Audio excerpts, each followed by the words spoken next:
सभी श्रोताओं का रामायण की कथा में हार्दिक स्वागत अभिनंदन।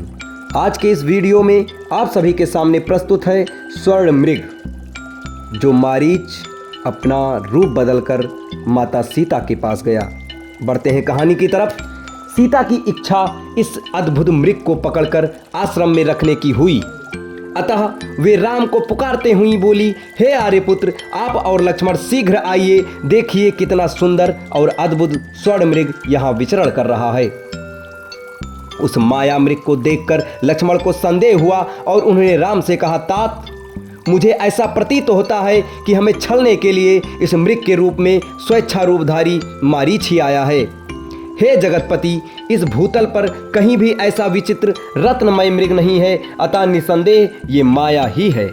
लक्ष्मण को बीच में ही रोकते हुए सीता राम से बोली, हे नाथ, ये मृग अत्यंत सुंदर है, इसने मेरे मन को मोह लिया है। आप स्वयं अवश्य ही इसे पकड़कर लाइए।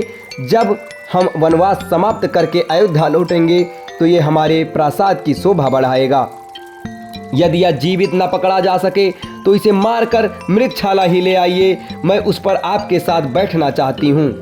सीता के आग्रह को देखकर राम लक्ष्मण से बोले, हे लक्ष्मण, निसंदेह इस मृग का रूप अत्यंत मनोहर एवं आकर्षक है।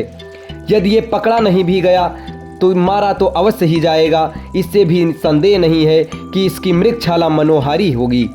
सीता की आग्रह पूर्ण करने के लिए इसे अवश्य ही पकड़ना चाहिए। तुम्हारी शंका के अनुसार यदि ये राक्षसी माया है तो भी इस राक्षस को मारना उचित ही होगा।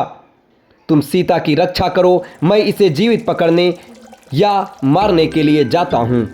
इतना कहकर राम अपने शस्त्रास्त्र धारण कर मायावी मृग के पीछे चल पड़े। राम को अपनी ओर आता देख मृग भी उछलता कूदता गहन वन के भीतर चला गया। वह विविध वृक्षों झाड़ियों के बीच कभी छिपता और कभी प्रकट होता, कभी धीमी तो कभी द्रुत गति से भागने लगा। उसका पीछा करते करते रामचंद्र आश्रम से बहुत दूर निकल गए। अंततः मृग के दृष्टिगत होते ही क्रुद्ध होकर राम ने एक तीक्ष्ण बाण छोड़ा जो मारीच के हृदय तक पहुंच गया। बाण लगते ही मारीच अपने असली वेश में धराशायी हो गया और राम के स्वर में हा सीते, हा लक्ष्मण चित्कार करते हुए मर गया। उस राक्षस के मृत शरीर को तथा उसके अपने स्वर में चित्कार करना देखकर राम को लक्ष्मण का कथन स्मरण हो गया। वास्तव में ये मारीच की माया ही निकली। उन्हें चिंता होने लगी कि मेरे स्वर में किए गए चित्कार को सुनकर सीता की क्या दशा होगी। उन्हें किसी अनिष्ट की आशंका होने लगी और वे द्रुत गति से आश्रम की ओर लौट पड़े। इधर जब सीता ने अपनी पति के स्वर में हा सीते, हा लक्ष्मण सुना तो उन्होंने व्याकुल होकर लक्ष्मण से कहा, हे लक्ष्मण, प्रतीत होता है कि तुम्हारे भैया अवश्य ही किसी संकट में पड़ गए हैं। तुम शीघ्र जाकर उनकी सहायता करो। उनके दुख भरे शब्द सुनकर मेरा हृदय चिंता से बहुत घबरा रहा है। आशंका से आतुर सीता के वचन सुनकर लक्ष्मण बोले, हे आर्य, इस प्रकार मैं आपको अकेला छोड़कर नहीं जा सकता। भैया ने आपकी रक्षा का भार मुझे सौंपा है। आप धैर्य धारण करें, भैया अभी आते ही होंगे।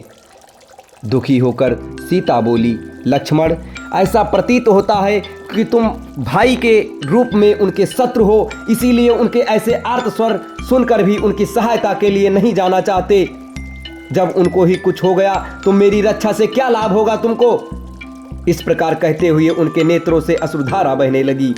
सीता की ये दशा देखकर लक्ष्मण हाथ जोड़कर बोले, देवी, आप व्यर्थ दुखी ना हो। संसार में ऐसे कोई देवता, ऐसा कोई दानव, ऐसा कोई मनुष्य, ऐसा कोई गंधर्व नहीं है जो भैया के पराक्रम का सामना कर सके। मायावी राक्षस नाना प्रकार के रूप धारण करते हैं और विविध प्रकार की बोलियां बोलते हैं, अतः आपको चिंता करने की आवश्यकता नहीं है। आप तनिक प्रतीक्षा करें, वे आते ही होंगे।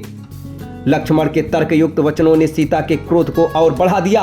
वे बोली, लक्ष्मण, मैं तुम्हारे मनोभावों को भली भांति समझ रही हूँ। तुम राम के न रहने पर मुझे पा लेने की लालसा लेकर वन में ही चले आए हो। मैं तुम्हारी दुष्ट इच्छा को कभी पूरा नहीं होने दूंगी। राम के वियोग में मैं अपने प्राण त्याग दूंगी। सीता के ये वचन सुनकर लक्ष्मण का हृदय विदीर्ण हो उठा। वे बोले, देवी, मैं आपकी बातों का कोई उत्तर नहीं दे सकता। स्त्रियों के द्वारा ऐसी अनुचित और प्रतिकूल बातें मुंह से निकालना कोई आश्चर्य की बात नहीं है। क्योंकि संसार में नारियों का ऐसा स्वभाव प्रायः देखा जाता है। आज आपकी बुद्धि भ्रष्ट हो गई है, जो अपने अग्रज की आज्ञा पालन करने वाले अनुज पर ऐसी दुष्टतापूर्ण लांछन लगा रही हैं। मुझे संशय हो रहा है कि आज आप पर अवश्य कोई संकट आने वाला है। वन के समस्त देवता आपकी रक्षा करें। वन के देवता इसके साक्षी हैं कि मैं आपके द्वारा बलात् भेजा जा रहा हूँ। लक्ष्मण के वचन सुनकर सीता के नेत्रों से अश्रुधारा बहने लगी और लक्ष्मण उस ओर चल दिए जिधर राम गए थे। अब इसके आगे की कथा सीता हरण आपको अगले वीडियो में बताया जाएगा। तब तक हमारे साथ बने रहें। धन्यवाद। जय श्री राम।